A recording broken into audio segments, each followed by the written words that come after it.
Si Jesus ang kordero na nagpapalaya sa atin. Sa Juan chapter 1 verse 29, pinahayag ni Juan Bautista, narito ang kordero ng Diyos na nag-aalis ng kasalanan ng sanlibutan. Ipinapakita nito si Jesus bilang tagapagligtas na dumating upang magbigay ng kapatawaran sa ating mga kasalanan.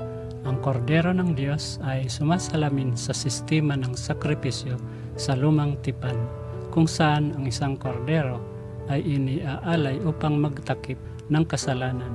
Si Jesus, ang perpektong kordero, ay inialay ang kanyang buhay bilang huling sakripisyo para sa ating kaligtasan.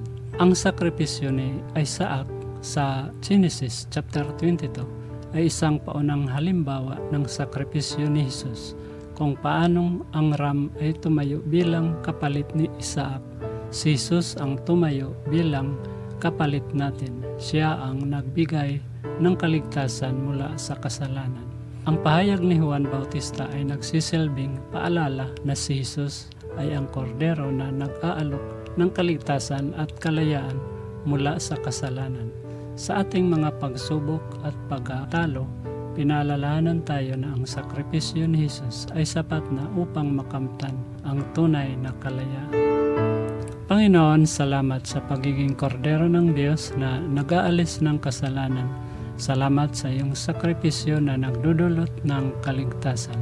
Palakasin ang aming pananampalataya at tulungan kaming maglakad sa iyong liwanag at ibahagi ang iyong kaligtasan sa iba.